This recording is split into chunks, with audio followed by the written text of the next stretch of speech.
estamos en este programa en el que analizamos junto con Ricardo López Gottig el pasado que tiene que ver con la Europa del siglo XX principalmente. Saludamos a Ricardo. Hola, Ricardo. Hola, Raquel, ¿cómo estás? Muy bien, y en este caso nos situamos en un momento que tuvo consecuencias en un acontecimiento histórico que fue muy importante para lo que supuso después el ascenso de los nazis al poder. Nos situamos en el Múnich de 1923, Ricardo. En encuentros anteriores fuimos desarrollando la ideología Völkisch, la ideología nacionalista alemana, cuáles fueron sus antecedentes, sus rasgos generales, e incluso hablamos de la sociedad Thule, que fue la fundadora de lo que después se va a conocer como el Partido Nazi. Hoy vamos a empezar a ver cómo es que este pequeño grupo, con esta idea tan particular y excéntrica, empieza a crecer y llega a tomar el poder en 1933 con el voto popular. Había muchos de estos grupos nacionalistas alemanes, esto que llamamos Völkisch, había varios partidos políticos y uno más de esos era lo que conocemos como el Partido Nazi. De hecho, este nombre lo toma en 1920 el Partido Nacional Socialista Obrero Alemán, y en 1921 Hitler pasa a ser su líder, porque él originalmente no había estado entre los fundadores. Y una de las características de este pequeño partido, que originalmente lo encontramos sobre todo en la región de Baviera, que está en el sur de Alemania, que tiene características muy particulares que lo diferencia del resto de Alemania. Una de las características de este partido es que tenía su propio grupo de choque, su fuerza paramilitar, las SA, creadas en 1920, y cuyo líder va a ser Ernst Röhm, que era la sección de asalto. En principio, esta formación paramilitar fue creada para, de algún modo, mantener el orden de este grupo de choque y, por otro lado, también como un elemento de disuasión y de presión contra sus rivales políticos. ¿Qué ocurría en Baviera? Primero, para situarla por su singularidad con respecto a Alemania. Baviera, de hecho, es una región que aún hoy tiene características muy autonómicas con respecto a Alemania y que está más conectado culturalmente a Austria que con Prusia, por ejemplo. Baviera es mayoritariamente católica, por ejemplo, en tanto el resto de Alemania hay una gran presencia protestante, como Prusia. Y de hecho, hasta 1918, dentro del Imperio Alemán, Baviera era una monarquía con su propio rey, que era distinto al emperador alemán. Esto va marcando un poco las diferencias de Baviera con el resto de Alemania y cómo estaba tan conectada con la cultura austríaca. Bueno, lo que ocurre es que en Alemania también, en 1923, se da un fenómeno económico de graves consecuencias para la población, que fue la hiperinflación. Esta hiperinflación hizo estragos en la población alemana, sobre todo aquellos que eran de las clases medias, que ahorraban, vieron que sus ahorros se fueron esfumando rápidamente.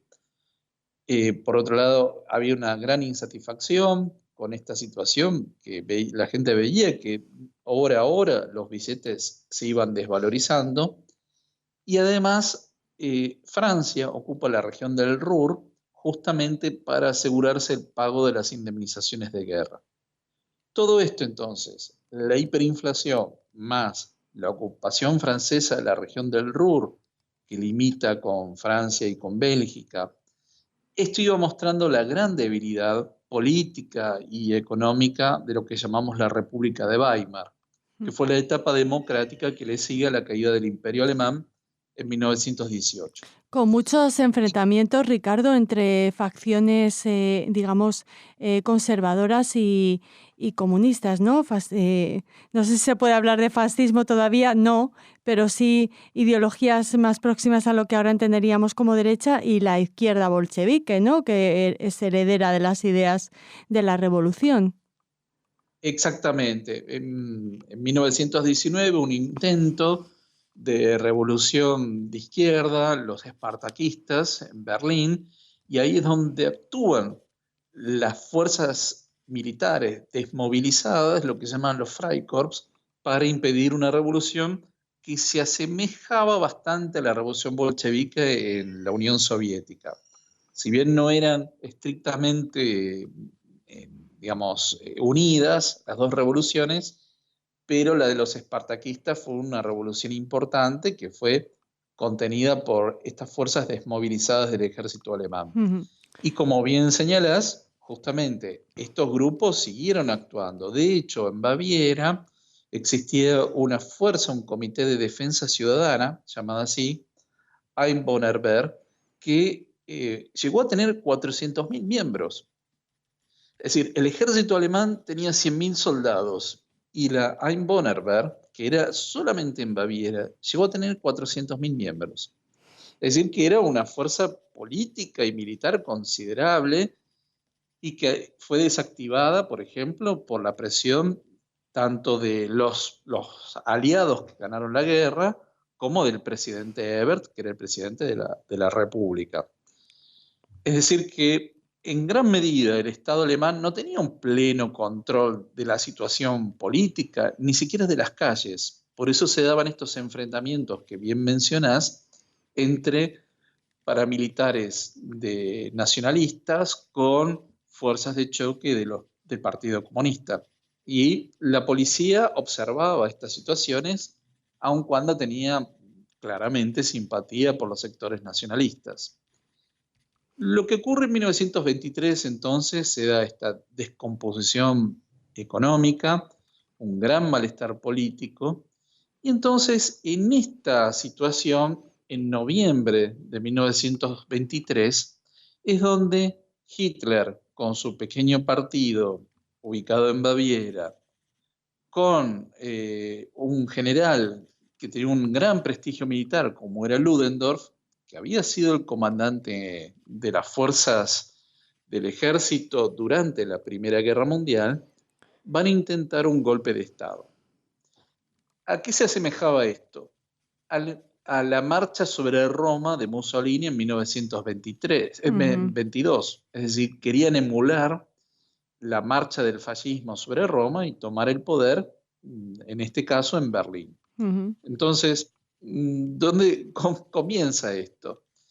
Bueno, hay una particularidad de los países de Europa Central y sobre todo en este periodo que estamos analizando, los años 20 y 30, de que vamos a ver que digamos, los actos políticos y estos mítines se realizaban en cervecerías. No es, digamos, el lugar que uno hoy estaría acostumbrado, ¿no? Pero las cervecerías en toda Europa Central es un lugar en el que la gente va y socializa y está muchas horas. Y en este caso había, digamos, un estrado para que alguien pudiera hablar. Y en este caso Hitler es donde empieza a hacer su carrera como orador. La digamos, lo extraño en todo esto es que Hitler era abstemio.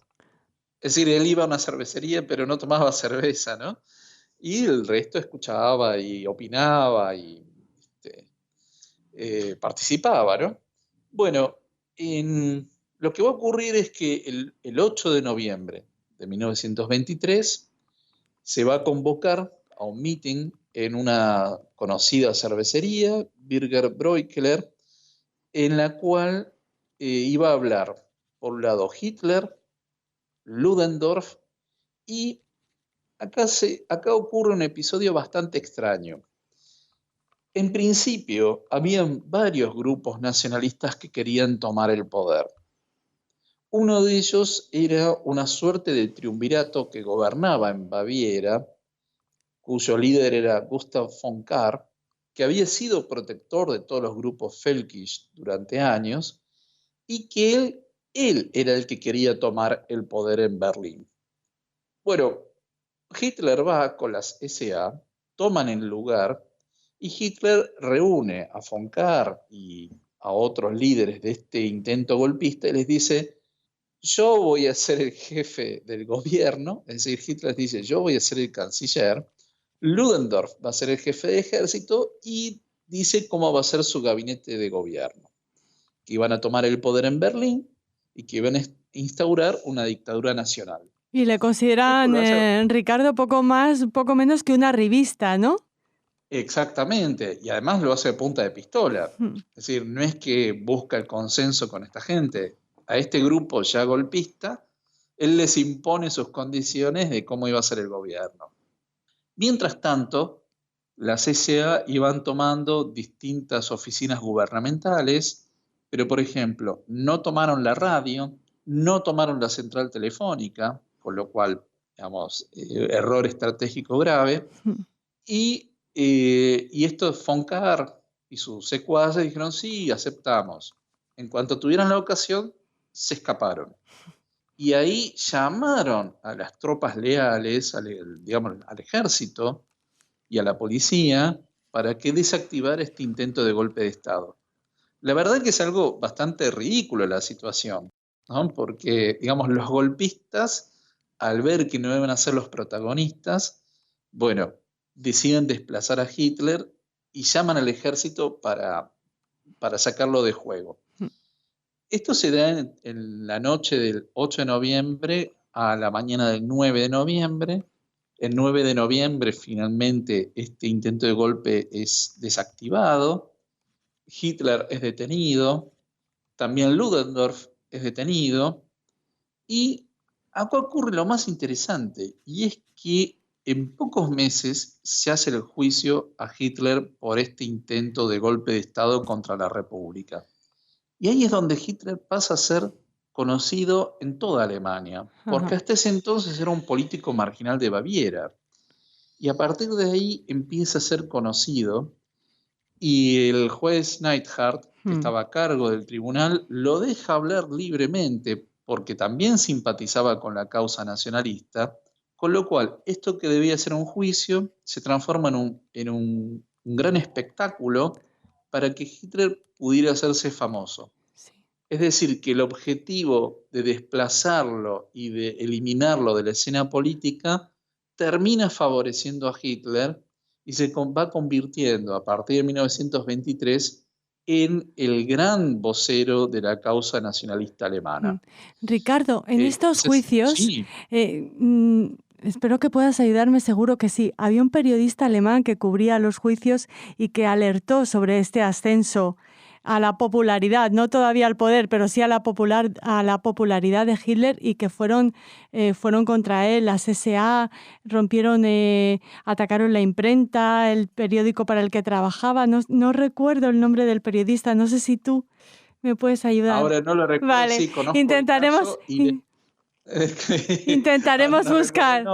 intentaremos buscar el nombre de este periodista para rendirle un homenaje, la verdad, porque él fue uno de los pocos que alertó de esto que estás contando, ¿no? De esa popularidad de Hitler, no solo en Baviera, sino en toda Alemania. Claro, este juicio le dio digamos, un escenario increíble para que se hiciera conocer. Y ahí él habló del gobierno judío que controlaba las finanzas y la política y que hacía empobrecer a Alemania.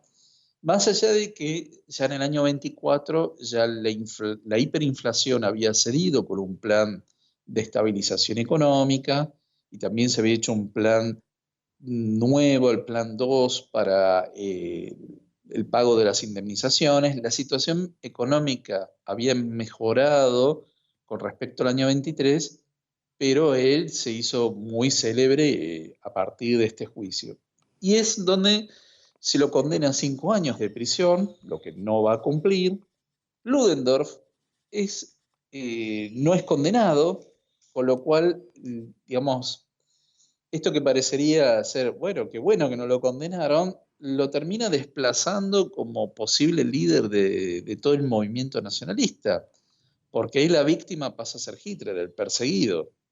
Y ahí en esa ocasión, ya en prisión, es donde escribe su célebre libro, Mein Kampf, que va a ser tanta carrera durante años.